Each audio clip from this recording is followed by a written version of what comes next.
The theater department always smelled like sawdust and old velvet curtains. I loved that smell. It made everything feel possible, like you could step onto that stage and become anyone you wanted to be. Today, though, my hands were shaking as I stood outside Mrs. Chen's office, holding the audition form that would change everything. My name is Cameron Walsh, and I'm 18, a senior at Riverside High.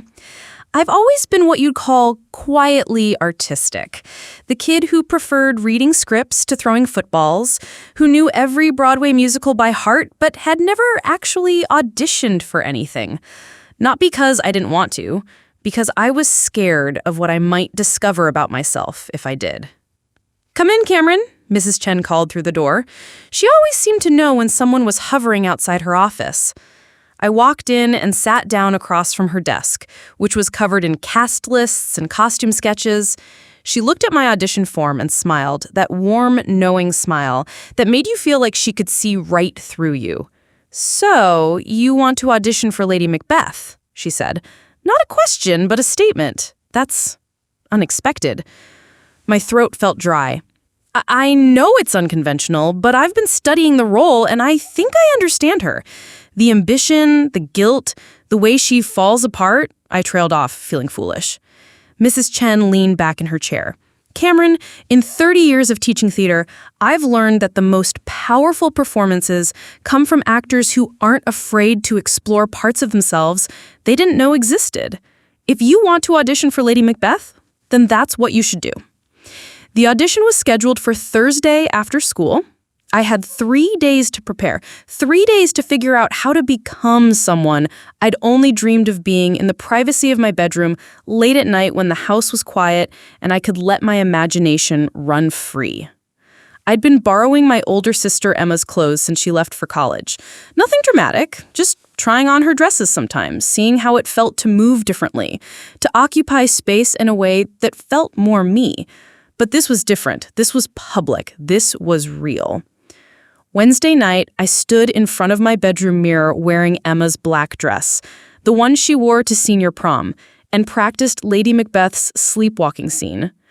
"Out, damned spot," I whispered, my voice softer than usual, more vulnerable. Something clicked. This wasn't about pretending to be someone else. This was about finding a part of myself I'd kept hidden. Thursday came faster than I wanted to. I got to school early and hid in the theater's costume room, where I'd stashed a small bag with Emma's dress, some of her makeup, and a pair of low heels I'd been secretly practicing in. The room was empty, dusty mannequins standing like silent witnesses to my transformation. My hands trembled as I applied the lipstick, a soft rose color that Emma had left behind, foundation to smooth my skin, a little eyeshadow to make my eyes look bigger, more expressive. Each step felt like shedding an old skin. When I finally looked in the full-length mirror, I barely recognized myself. The person looking back at me wasn't Cameron trying to be a girl. It was someone new. Someone who felt right in a way I'd never experienced before. I tried on different names in my head. Riley felt right. Riley Walsh. It had a nice sound to it. "Okay, Riley," I whispered to my reflection. "Let's do this." The audition went better than I dared hope. Mrs. Chen watched with an intensity I'd never seen before, and when I finished the sleepwalking scene, there was a moment of complete silence in the theater. "That was remarkable," she said finally. "I'll post the cast list tomorrow." I was changing back into my regular clothes when I heard voices in the hallway. One of them was Jake Morrison, a guy from my English class who'd always been decent to me, never mean, but never particularly friendly either. "Did you see that weird kid from our English class?" Jake was saying to someone. "Cameron something? Dude was in full drag in the theater. It was creepy as hell." My blood went cold. I pressed myself against the costume room door, trying to make myself invisible. "Maybe he's just taking acting seriously," another voice said. "I thought it might be Marcus from the basketball team. Or maybe he's just a freak. I mean, what kind of normal guy wants to dress up like a girl? It's messed up." I waited until their voices faded before I finished changing. My hands were shaking again. But this time it wasn't from excitement. It was from fear and anger and a deep, crushing shame that I hated feeling but couldn't push away.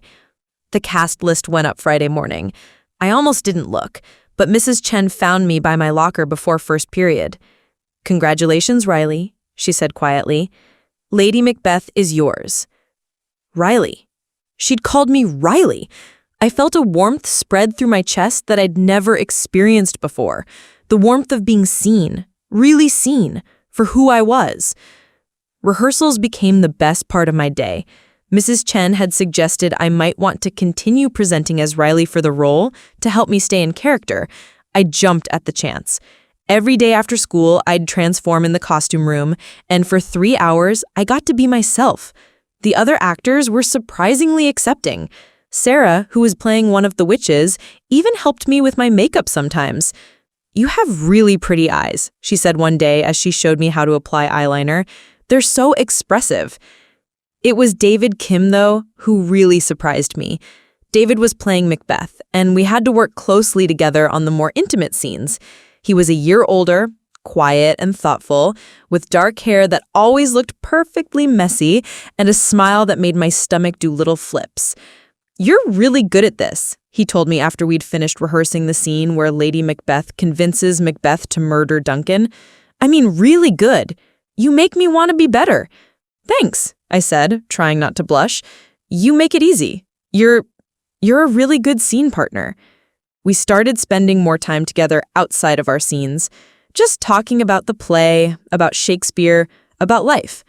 David had this way of listening that made you feel like every word you said mattered.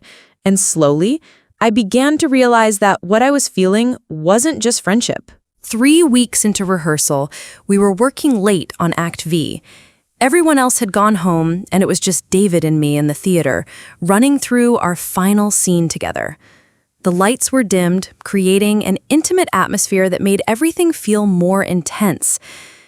"Do you ever wonder," David said during a break, "what it would be like to just be someone else completely? To start over?" I was sitting on the edge of the stage, still in Riley's costume, a deep green dress that Mrs. Chen had found in the theater's collection. "Every day," I admitted, "sometimes I think Riley is more me than Cameron ever was. Does that make sense?" David sat down next to me, close enough that I could smell his cologne, something light and woody that made me want to lean closer. "It makes perfect sense," he said. I think you're braver than you know, Riley." The way he said my name, Riley, not Cameron, made my heart race. I looked at him, really looked at him, and saw something in his eyes that I'd been hoping for but hadn't dared to believe. "David, I know," he said softly. "I feel it too."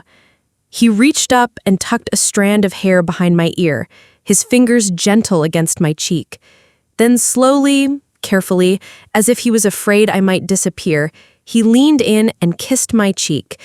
It was soft, warm, and it lasted just long enough for me to close my eyes and memorize the feeling. When he pulled back, we just looked at each other for a moment, both of us smiling like we'd discovered some wonderful secret. "We should probably get back to rehearsal," I said finally, but I made no move to get up. "Probably," David agreed, but he didn't move either. The night of the performance, I stood in the wings in full costume and makeup, my heart pounding with a mixture of terror and exhilaration. The theater was packed, more people than I'd ever performed in front of, more people than had ever seen Riley. Mrs. Chen appeared beside me. "You ready for this?" I took a deep breath. "I think so. I'm scared, but good scared, if that makes sense." "The best kind of scared," she said with a smile. "Break a leg, Riley. Go show them who you really are." The performance was magical. Every line felt true, every movement felt natural. When David and I took our final bow together, his hand warm in mine, I felt like I was exactly where I was supposed to be, exactly who I was supposed to be. After the show, as I was removing my makeup in the dressing room, my parents found me.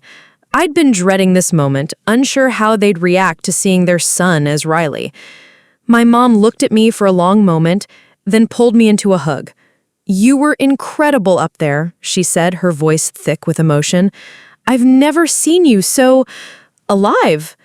My dad was quieter, but when he hugged me, he whispered, "I'm proud of you, kiddo, for being brave enough to be yourself." As I walked out of the theater that night, still in my dress, but with most of my makeup removed, I felt different. Not because I was wearing different clothes or because I'd given a good performance. I felt different because I'd finally stopped hiding. David was waiting for me by the stage door, leaning against the brick wall in his button-down shirt and jeans, looking impossibly handsome in the glow of the streetlight.